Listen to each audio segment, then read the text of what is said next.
What's happening, beautiful people? My name is Crystal Holland, and I want to thank you for tuning into Inhabit My Eyes, learning how to heal through the stories of afflicted healers. This podcast will be a safe place to talk about deep and hard human questions centered around chronic illnesses, physical, mental, and spiritual health and wellness, spiritual abuse, and trauma. On this platform, we will discuss tools to healing holistically. Complex topics need complex solutions because humans are beautiful, complex creations shaped by complex lived experiences. This podcast is strictly for educational purposes.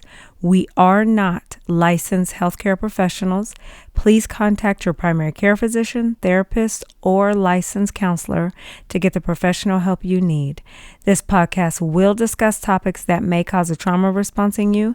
Therefore, I suggest you seek professional support and pause on listening to any topics you're not prepared to navigate through until you have the necessary support to be successful on your healing journey. Thank you so much for choosing to listen to Inhabit My Eyes. Let's acknowledge, learn, grieve, heal, grow, build, and serve one day at a time.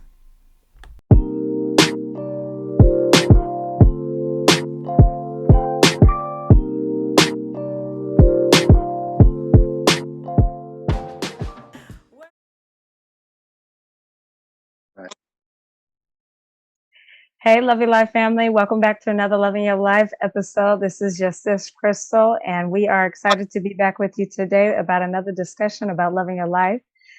Today's discussion is particularly special and near and dear to my heart, and I'm excited to have my brother Corey on here today to begin to discuss the journey of chronic illness. This is not an easy topic, but it's a necessary topic as it's an issue that affects the world and a lot of people in the world. So I definitely thank you, Corey, for being available and making the choice to come on here and to share your story with us. We are dealing with conditions that are autoimmune, and in the medical world, there's no cure for them. I was diagnosed with severe Crohn's disease over 17 years ago. And so we're going to be having a discussion about IBD is the acronym for inflammatory bowel diseases. And so, Corey, I want to welcome you to the Loving Your Life broadcast. Appreciate you being here. Thank you for having me.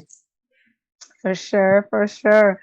So I know I kind of went there, a little discussion, just letting everybody know a little bit about what we've been dealing with. And so first thing I would love for you to do is to share with the audience, who is Corey?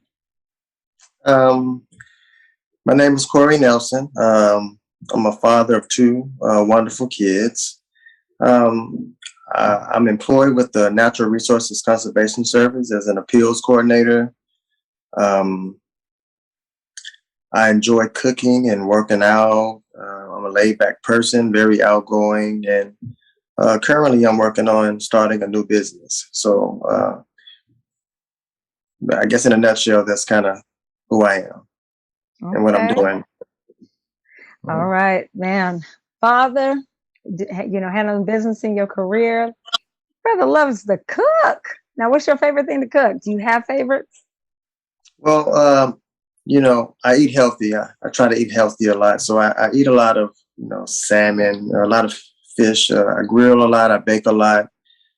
Eat a lot of vegetables. I'm not a pescatarian, but I kind of practice like a pescatarian diet, but I incorporate, turkey and grilled chicken in my rotation. So. Okay.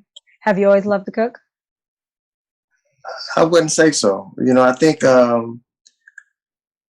I didn't start cooking like I do until I was diagnosed with ulcerative colitis. Learning how to deal with that and learning, what foods that I needed to eat for me to, live a life, with this disease. Yeah. It's a trip, as you all heard, he mentioned ulcerative colitis, which is the cousin of Crohn's disease. He'll be able to explain how it has affected his life because it affects everybody different. So let's jump right in. So, like, if you don't mind sharing, how old were you and what was going on in your life when you started developing symptoms of ulcerative colitis? Well, my math is not that great, so I was diagnosed in 2006. Uh, Okay. so how old I was, I don't want to calculate that right now, but I was diagnosed in 2006. Um, I had just gotten married. I had a newborn child.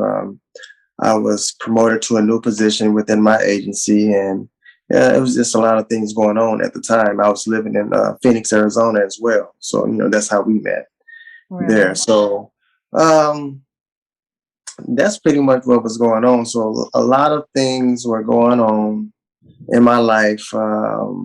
With this, like I said, a newlywed, a new child, new position.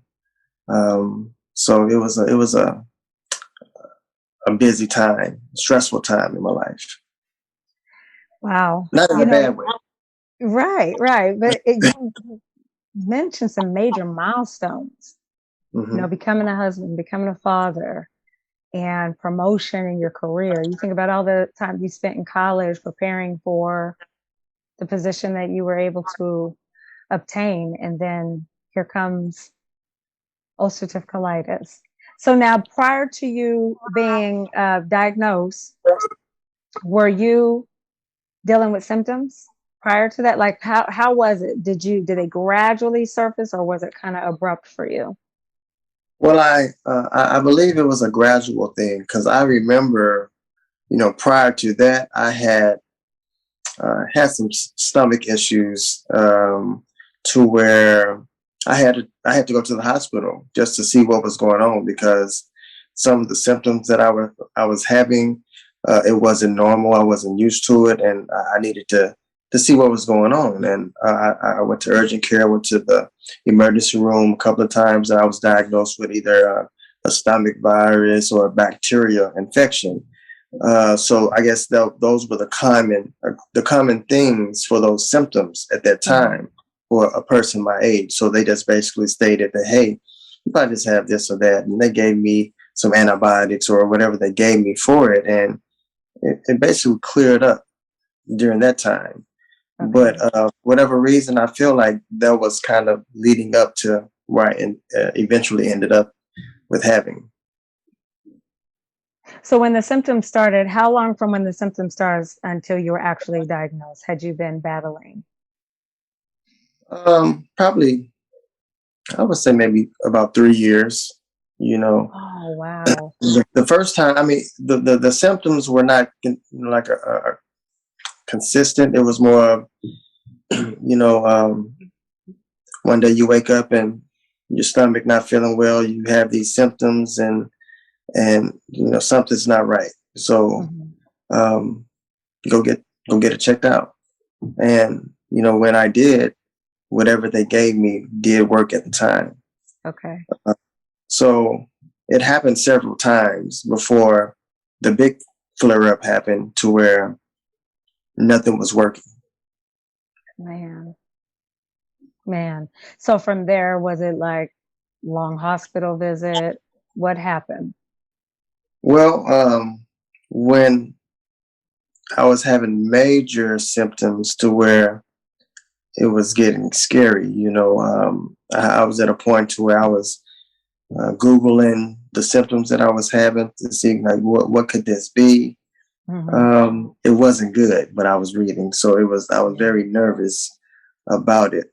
So I had about 2 or 3 emergency room visits, and again, they would diagnose me. They would run different tests, and nothing. They couldn't find anything, so they would prescribe me antibiotics to try to clear whatever I had going on. And at the end of the day, once I learned what I have now or then, antibiotics doesn't help. It makes it worse. Right. So as I was just waiting for these antibiotics to kick in, um, like I don't feel nothing the first day. Like the second day, I'm like, I don't feel a change. I feel kind of worse than I did before. And then Eventually, I'm like, this is not working. I gave it enough time to run its course as far as um, get whatever I had under control, but it never did work. So you go back to the emergency room again, Mm-hmm. and they run different tests, and then initially, then finally they would recommend you to like a GI specialist, and then you would, I was given some different types of tests, barium. I don't know if you have had that. Oh, Uh, yeah. they didn't find anything through that process, and then someone said he needs a colonoscopy. I'm like, why did you say that at first? I wouldn't have had to go through all of this if you would have done it in the first place. Right. But with my age, being young, being healthy, it's kind of like it's a checklist that they go by. Like, Mm-hmm. you're young, you're healthy, you look good, this or that, active. Um, it's probably just this or that. They don't think about the worst case scenario. And Right. that's what kind of made me suffer throughout the time frame that it took them to um, diagnose me. Okay. Yeah. Man, it's did they ever bring up the fact that you didn't fall into the category of like the races that Crohn's disease predominantly affects? I'm sorry, Crohn's and ulcerative colitis predominantly affects? No, they didn't. They didn't. That was never brought to my attention. Okay. I was only kind of categorized based on my age. Um, um, I was in good health, Mm-hmm. and I was active and healthy, so I didn't have any diseases or any health issues. So that was kind of how they kind of categorized where I was and what they would diagnose me with. I feel, my opinion. Okay. So after getting a diagnosis, was there a level of relief or fear? Like where did your mind go after you got answers? Well, once I had my colonoscopy, because in my mind, when I did my research, the worst case scenario was cancer, colon Mm-hmm. cancer. Mm-hmm. So in my mind, you know, um, I was waiting on the results from my colonoscopy, and when they said something other than colon cancer, I was relieved. Yeah. Like, I don't have cancer. So whatever else I had, whatever this is you say that I have, you know, um, what do I need to do to address it? So they once they diagnosed me, they provided me with the anti-inflammatory and the prednisone to get it under control. And once I received my medication, I started feeling better the next day. I'm like, and when Okay. and when that happens, it's like, I can't believe I had to go through all of this up until now, when they could have just given me a colonoscopy, emergency room visit 3, at Yeah. least. So, yeah. That's real. It is definitely physically and psychologically taxing Hmm. because it's chronic. It's not like taking the Tylenol, you wait 45 minutes and whew, it's ongoing, ongoing, and just looking for relief. And then when you get relief, you're like, okay, how long is this gonna last? It's real. So how has your life changed from when you first developed symptoms compared to now? My life has changed. I was always active, so that hasn't changed. I'm more active now because I believe that keeps you in remission. Just Mhm. that physical activity, staying in shape, and working out, things of that nature. I eat much better. Like I say, I practice good eating habits, so I do a lot of cooking. That's what kind of turned me into um, Chef Co. You know, Yeah. so that's so I don't eat out a lot. I cook from home quite a bit, and just so I can make sure I eat the things that I want to eat and the healthy things that I consume. So a lot of things that I eat before, a lot of things that I eat before then, I didn't like them because of the taste. But once I was diagnosed and learned about, what I needed to eat as far as being healthy, I just found ways to make those dishes flavorful. So, Okay. like I say, it's all about the flavor. That's real. It's like, can we have some palatable food? Something Right, I right, still like flavor. right. Like I didn't like salmon. I didn't like asparagus. I didn't like um, um, food like things like that. So Brussels what were your sprouts. go-to foods? I didn't have healthy eating habits at that time. You know, um, I would eat anything really. I ate unhealthy. I would say that. Yeah. Um, Even when the symptoms started up, did you maintain or were you did you ever like start to do an elimination diet trying to figure out, okay, is it this? At any point, did you ever think it was just food sensitivities and that there were certain things you couldn't eat anymore? spicy foods like Okay. when I moved to Arizona, the relatives that I lived with at the time were Creole. Okay. So a lot of spiciness in the food that we ate. So I've learned over time that some of that jalapeno peppers and all of that stuff, it doesn't flush through your system. Those pepper flakes and those jalapenos, they kind of sit there for a while and Hmm. just and for those who are not used to eating that way, it could really affect you. So Yeah. I think that, and I forgot your question, but I don't know why I went there. But I think that those spicy foods had an impact on me, my ulcerative colitis waking up, because I believe Okay. it was just something that I've always had, but it was dormant, and I believe that that the food on top of stress um, had an impact on me flaring up. That's just my opinion. That's kind of what I came up with, my theory. Well, and I think also you're an expert of your story. And I think that it's important to communicate that to people, because you live in your body, you experience your body, you know what triggers you, you know when to fall back and modify what you're eating because you're an expert of your story. And so I think that is good and it's healthy that you've taken the time to pay attention to what triggers you, what sets it off.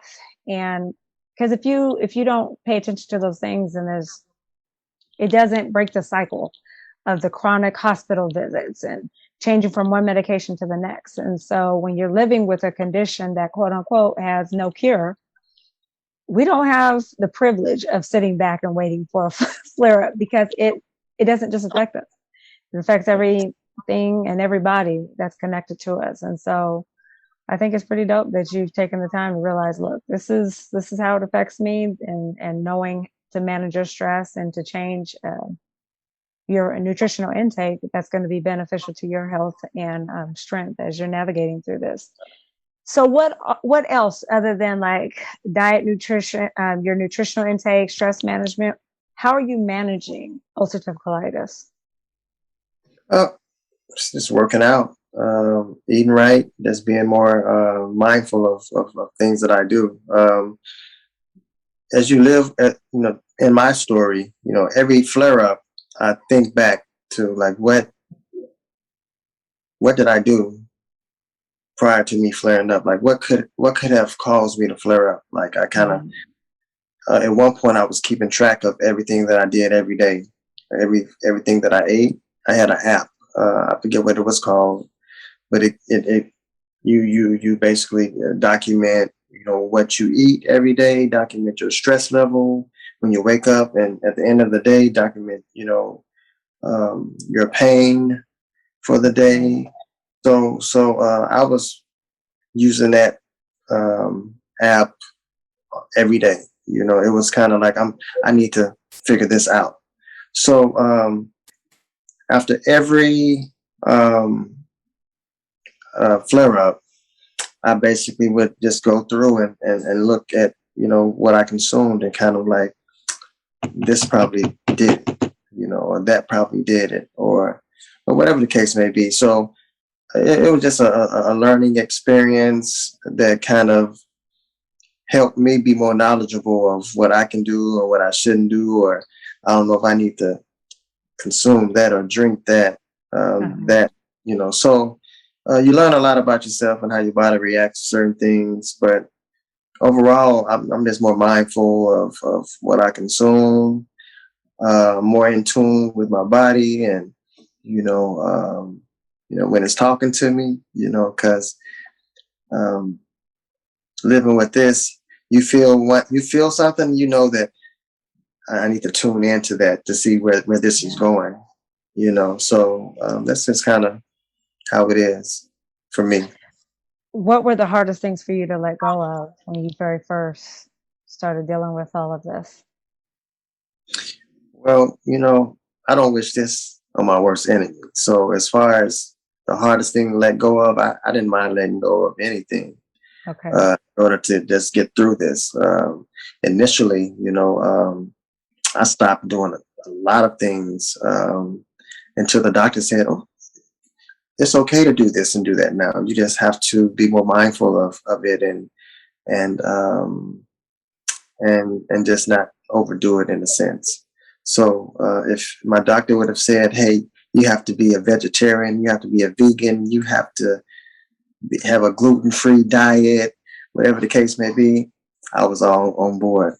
because going through the pain and suffering I felt like I was going through, I was willing to do whatever to not have to go through that. So I didn't mind letting go of anything um, just to feel better. Man. So I really hear the discipline and desperation to heal. Hmm. So from the time that symptoms began, you were diagnosed, monitoring your food intake, your stress management. How long would you say it was before you were able to like say, okay, I'm able to manage this now, versus it disrupting your day, your weeks, your month, your ability to travel, all of that, where it's like, okay, this is becoming manageable? What would you say the time frame was? Was it years? Was it weeks, months? That was years. Um, I would say it was years. I think I left Arizona in 2011, so six. I was 5 years diagnosed before I left, and I moved to Kansas. At the time I was living in Arizona, I was managing my ulcerative colitis with just Asacol, which is anti-inflammatory, and yeah, that's basically that. And if I ever flare it up, and I couldn't get it under control, they would give me prednisone, which Okay. for whatever reason, I don't know why they just don't. I'm kind of like, wait, just give me the prednisone so I can just get this under control and start back over. But they want, for whatever reason, prednisone is not the best for your body. But when you have this and you're going through all of this pain, it's like, just give me the prednisone. Don't let Yeah. me go through all of this and try to, um, um, I don't know, fight it. Because sometimes when it when the flare up starts, it just continues to just get worse and worse. There's no way to get it under control. Sometimes it's hard to put that fire out. But anyway, Man, as it I is. yeah, so but as I was saying, I just um, when I moved to Kansas, the GI specialist there prescribed me um, Remicade, and with Okay. Remicade is you know we have to get it intravenously, and I would have to go to the hospital to the infusion therapy to get it 2 hours, every 8 weeks for 2 hours. And the Remicade seemed to work. I wasn't getting any flare ups. I thought, okay, this is working.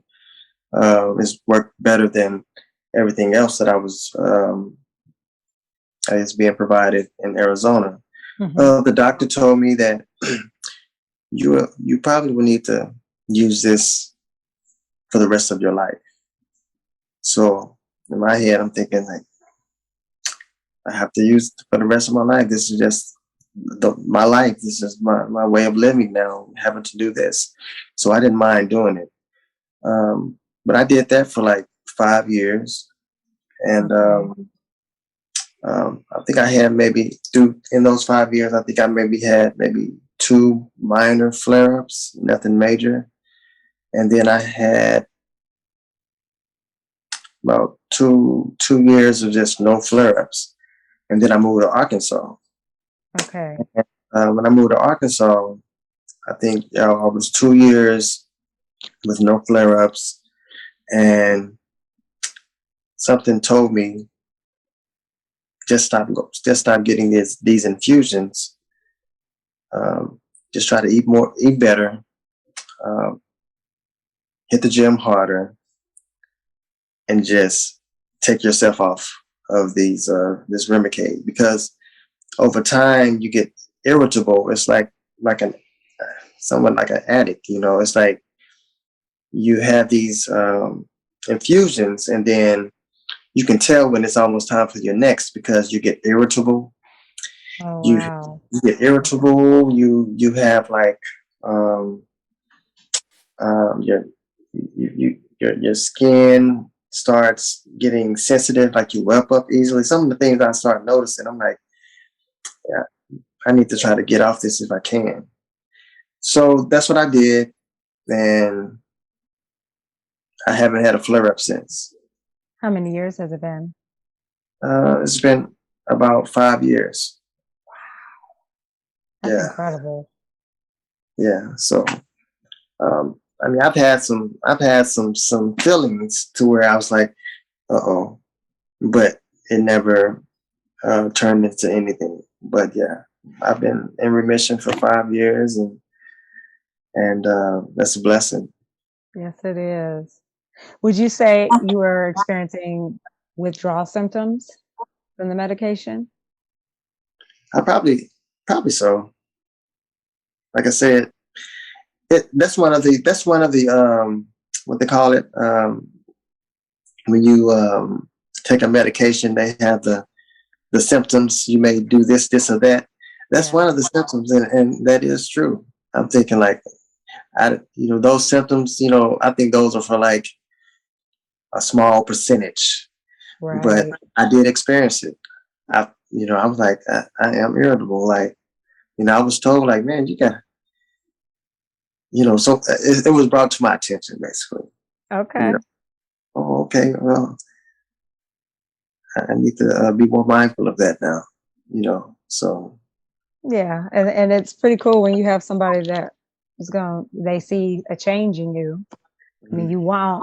you don't want to lean into being irritable all the time. Somebody say like, "Hey, yo, you doing all Yeah, right, brother?" yeah, yeah, yeah. What's going on, man? You all right?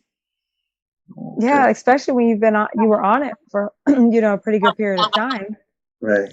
and so some stuff can just become normal Hmm. when you're doing it all the time. And so, was coming and transitioning off of it difficult or painful, physically painful? No, it wasn't. It was just kind of,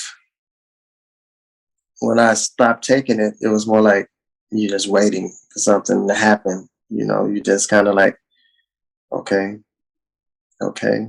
Time goes like, okay. So yeah, I was just anticipating something to happen, me to get sick or feel a certain way, but no, it never did. So I felt like I kind of defeated it. You know, Yes, you have. You're mastering it. It's a not master. mastering you. It's not mastering you anymore. And that Right, is right. the goal. That is the goal. And so I really hope that our listeners can learn from your story. I know everybody's body is affected different. And even if you're a caregiver that's caring for somebody with inflammatory bowel disease, take notes on different things. If there's different things that Corey's mentioning that you haven't implemented or thought of, I encourage you to take note and bring it back to the people that you love, you care for, and continue to check away and identify what's going to be put you in a state of healing. Oh man. So what has been the most difficult part of your story and then the most beautiful part of your story?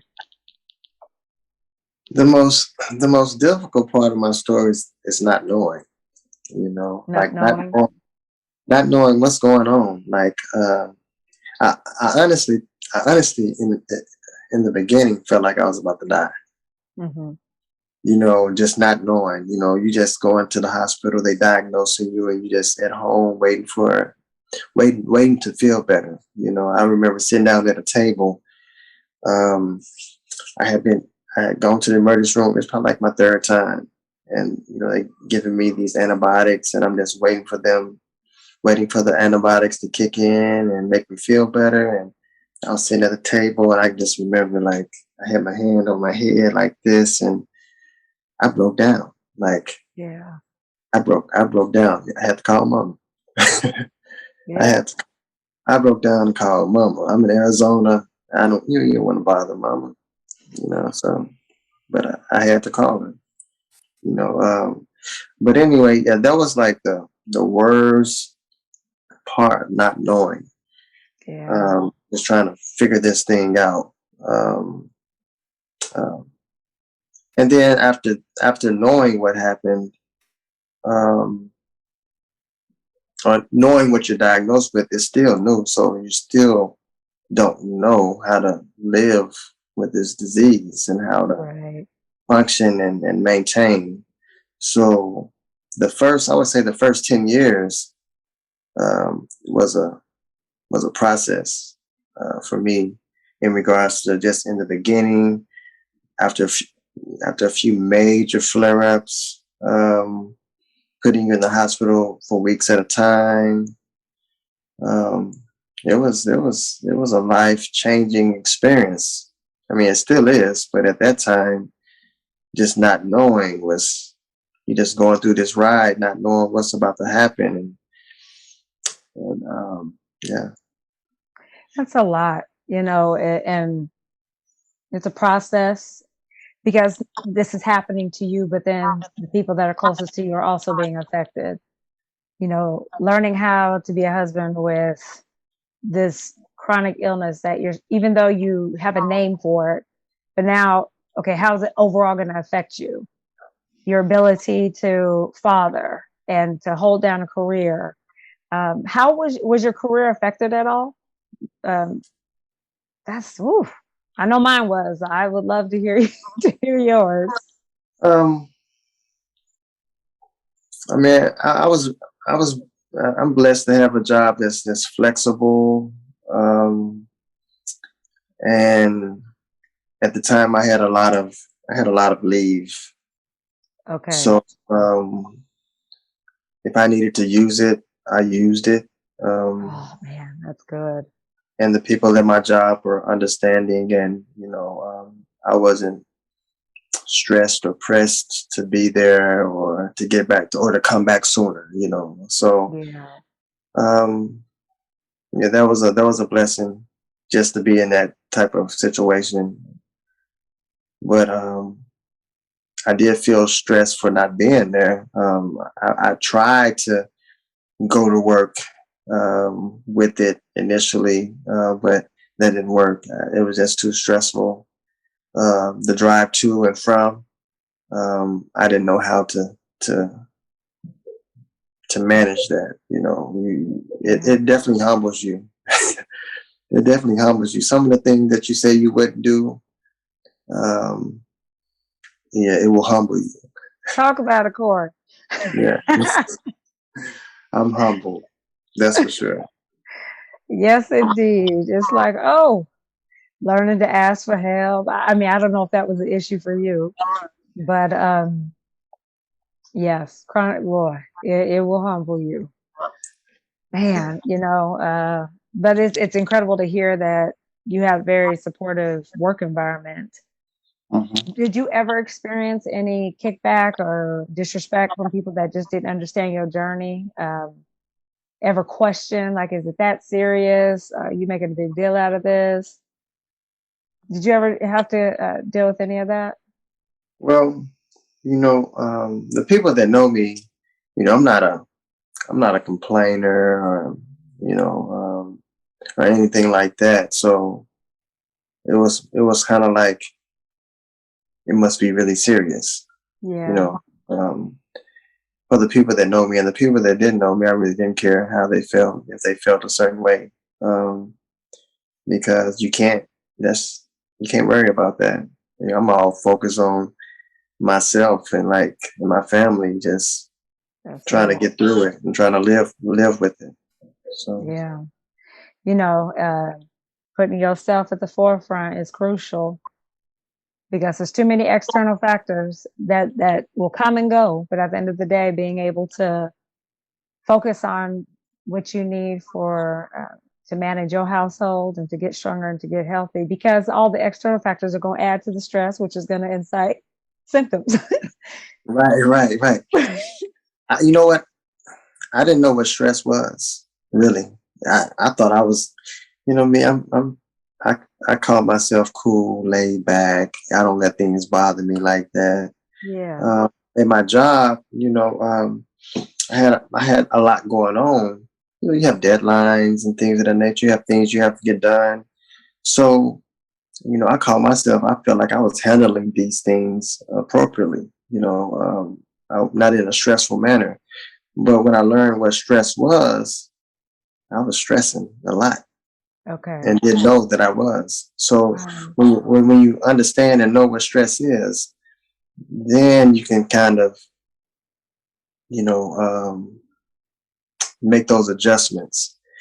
Because although I didn't feel like I was stressing, just having those things on my mind the whole time, like I have this stuff to do, I have this stuff to do, just on my mind as I'm going through my life after work when I leave work, even when I go to sleep. Excuse me, I may even dream about, what I need to do the next day, Yeah. But I didn't feel like I was stressing. I just felt like, you're just thinking about it, you're just trying to plan it out. But that's stress. Shoot, yeah. Were you able to break that stress cycle easy, or was it a process? I still stress. I don't know how to, that's something that, I understand it now, but Okay. I have things I need to do. Um, my mind is just going, you know.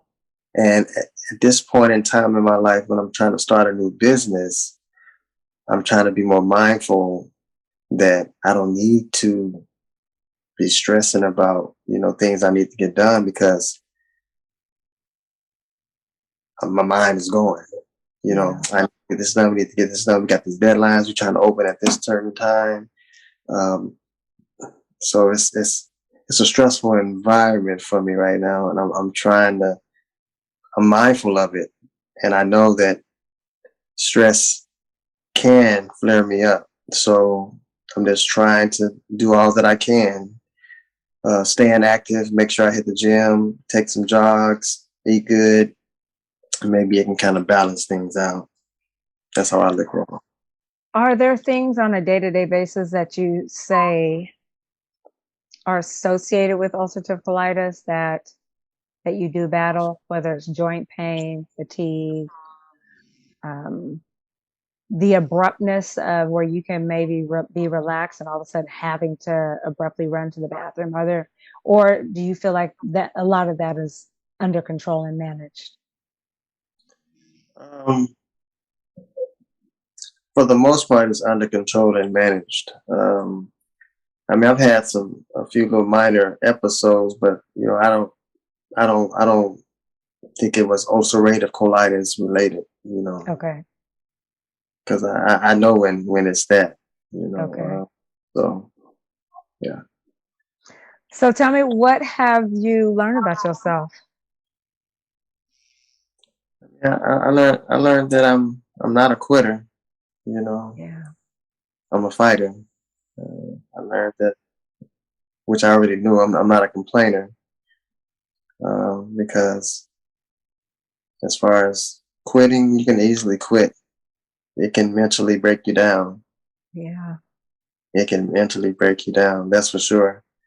But I've never had a thought of giving up. I would do whatever I need to do to keep it at bay. Like I said, changing my eating habits, going vegan, going vegetarian, gluten free, or whatever the case may be. Whatever I needed to do. If they said it would work, I would try it, and I wouldn't complain about it. So I feel like I'm mentally strong. As a man dealing with this, excuse me, dealing with ulcerative colitis, how did you manage your mental health throughout all of this? Um, Managing my mental health, I think I just, family helps out. I would say it's a distraction, but when I use the term distraction, they distract me from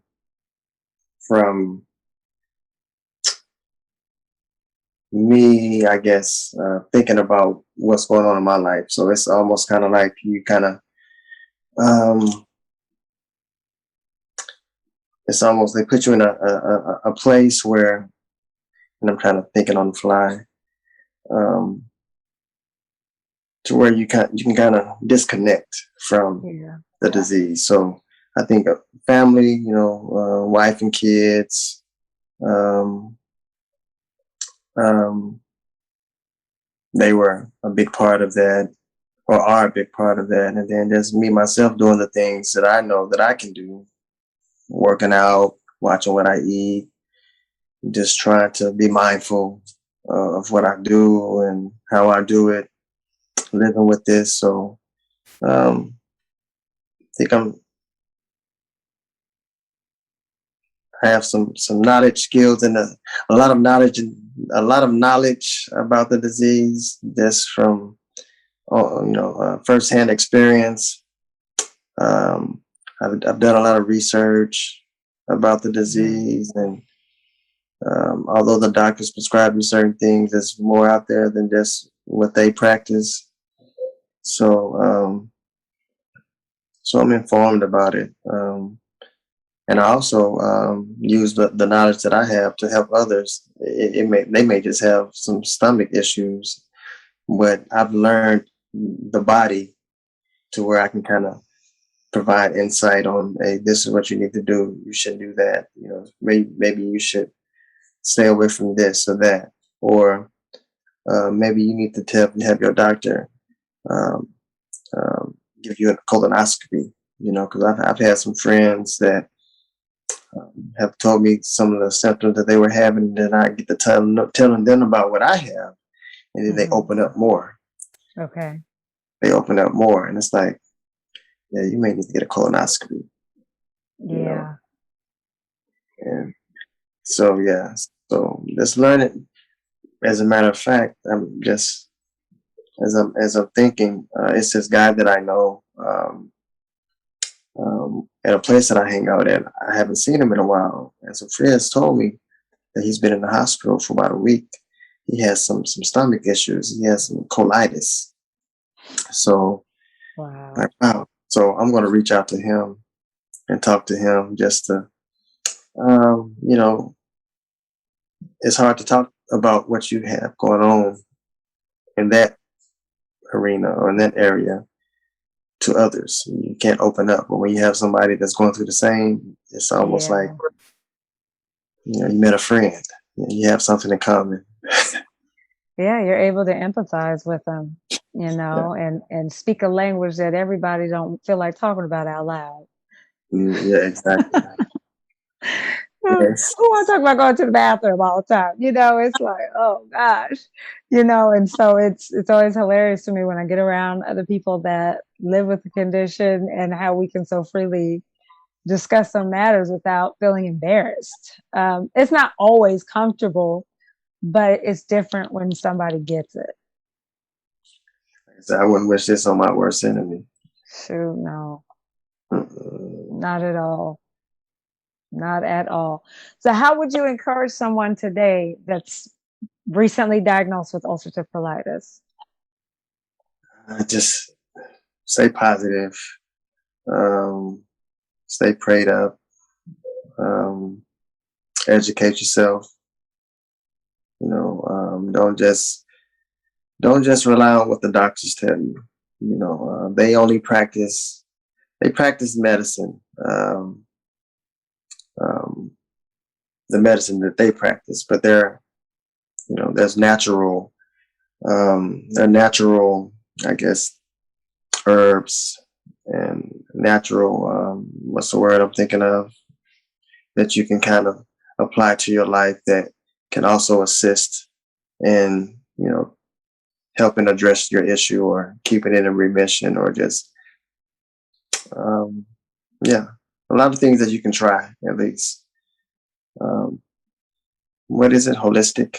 Yeah, a lot of holistic, different alternatives that you can try. So, Well, and even you mentioned just eating cleaner because mhm. you know what you're putting in your body. You're not having to guess when you're at a restaurant and hope that there's not one ingredient that's going to tick off your gut. Taking care of your mental health. You said all of this, leaning into your community, the people that are around you, and letting them love on you, to take your mind off of the pain and the frustration and the things that are out of your control. Getting outside, working out, moving your body when you are able. Believe me, we get it. There are times that you just have to lay there and wait it out until things calm down. And there's no time frame. You can't say, oh, I'll be done, run to the bathroom in an hour. Sometimes it's days of, no exaggeration, 16, 20, 30 runs to the bathroom. And it's taking everything in you to not flip. So family and community are crucial. Waking up out of your sleep, like it don't stop. I mean, it don't stop. You would think, when does it stop? It wakes you up out of your sleep. I mean, you would think, you have a peaceful sleep throughout the night. No, it doesn't care about Yeah, any of that. You know. no. And you're not crazy and it's not all in your head, because you can feel like you're on your own little island when you're dealing with this. Um, Again, because you're dealing with the pain, you're dealing with your life drastically being disrupted and trying to identify, okay, well, what's going to work for my body? Because as you mentioned, Corey, there's all kinds of options out there with Western medicine, alternative medicine, holistic health. And so educate yourself. So I love all of the tools that you have listed to continue to help people to master this disease versus being mastered by it. And so I'm still trying to figure out, you were diagnosed in 2006, you moved in 2011, but we didn't discuss or kind of our stories coming together till after you moved. I'm like, how in the world did that happen? Because I had been living with it. Well, word got around to your dad, Yeah. Oh, he hit me up real quick. and then Crystal. then then I believe he called me and he told me that you were going through some of the same things, and he was like, we should talk about it. Just Yeah. kind of link up and have a discussion about it. And ever since then, we've talked and we've been kind of connected on this journey. Um, Yeah. and I'm glad that we did. For sure. It's been a blessing. It's been a gift to just bounce stuff off of each other. And even just the checking in, Mhm. seeing how you doing, how's life going, and then what's working for you, what's not working for you.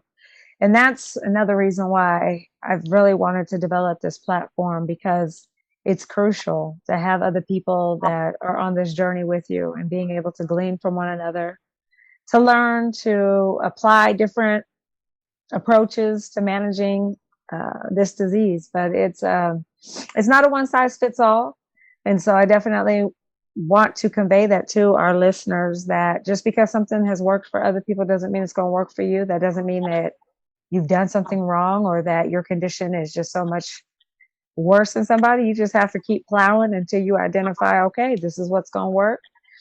And the reality is that it's an ongoing process, but learning to definitely love on yourself, take care of you is going to be crucial in managing the disease so that you can love your life. Do you love your life, Corey? I love my life. I love my life. I do. Yeah. That's huge. That is huge to hear. And it's approachable. And so for those of you that are listening, it's possible to love your life in the midst of managing and fighting something that's out of your control. Um, and so keep pushing, keep fighting, keep educating yourself, keep loving yourself. And eventually you're going to get to a place of like, okay, I'm mastering this. I got this, And so, do you have any comments, any closing remarks that you want to share with our listeners?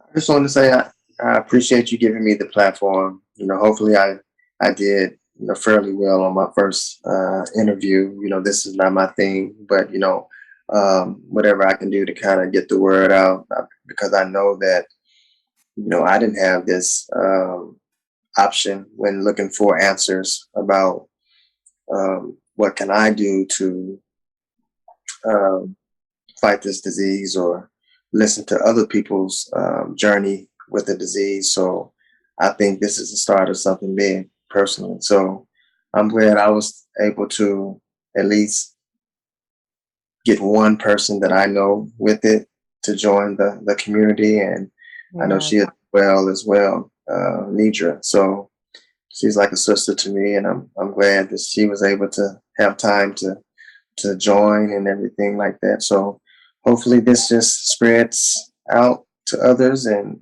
can grow and educate people on this. Everyone's different story Yeah. dealing with this disease. I appreciate that. And I appreciate you being willing to come on. Again, when you're dealing with chronic illness, anything, it is a vulnerable topic. So thank you for being open to sharing your process. You all will see much more of Corey. This is just the beginning because there are many, many topics that we will be addressing under inflammatory bowel disease. So stay tuned for more upcoming episodes. And so again, Corey, thank you for coming on here, for sharing your story, your process. And there is still a lot to learn from you. I have just like the tip of the iceberg of your story, but it's a journey. It's an ongoing process. You continue to learn stuff about yourself every year. Learn new things. As you know, we get older, our body changes. Certain things at work say, "I'm good. I want something else now." Uh, it's part of the process. But we have amazing tools and wisdom nuggets that any our listeners can develop here. So, thank you again for sharing your story, for being open and transparent with me and our listeners. I'm looking forward to the future and all that we will continue to embark on this journey of educating our communities. And shout out, much love to our caregivers, those that have come and been on this journey with us for years. Before we wrap it up, Corey, how long have you been mastering ulcerative colitis? I'll say I earned my master's since 2021. I would say since 2016. Okay. I earned my Wow. master's. That's awesome. I love how you just put that in there. He earned his master's degree. Y'all hear that? So keep plowing. But that's real. That's a beautiful analogy. Just because, just like anything, any goal, anything that you're trying to accomplish, this is an area of your life that okay. You had to educate yourself. You had to study. You had to rest. You had to make things applicable. And now you've earned your master's. Real quick, because I think I earned it when I decided to just stop taking Remicade. I was told not to. Are you sure? It was a decision that I had to make. I just felt like I think I can do it. Yeah. Let's try it. So I took a leap of faith, and from that, I've been in remission. So and since I've been in remission throughout this time, I've been maintaining, staying active, eating right. So I would like to think that I'm a master. Yes, indeed. It takes courage. That takes a lot of courage, and taking things and again, this is not a knock against anybody that's choosing to care for themselves through the biologics. Do your thing if that's what's working for you. But again, looking at the overall that there's multiple options and really listening to your body. You listen to your body and you made the decision that was best for you. And so keep doing that. Keep doing that. Again, I appreciate you being on here. Y'all stay tuned for more episodes. As we're wrapping up, thank you all again for tuning in. You know how to find us on all your podcast outlets, iHeartRadio, Google Podcasts, Spotify, Stitcher, you name it, YouTube. And we have more to come. If you have any questions or comments, reach out to us at Crystal, KRYSTAL, at loveyourlife, LOVURLIFE.com. And we'll be sure to get back at you. Corey, if somebody wants to reach you, how can they find you? You on Facebook? You on Instagram? Where are you at? You know what? You put me on the spot. I'm on those things, but I don't know the name that I'm.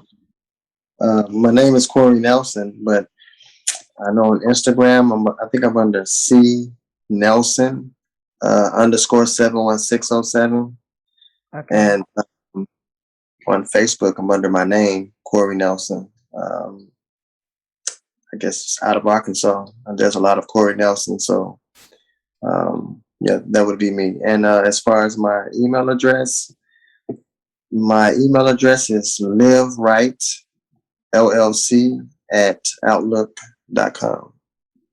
All right. All right. So now y'all know if you have questions, you just need somebody to kind of connect and educate on their journey, how to reach him. And we'll also have his information listed in the footnotes. Thank you all again for tuning in. Peace.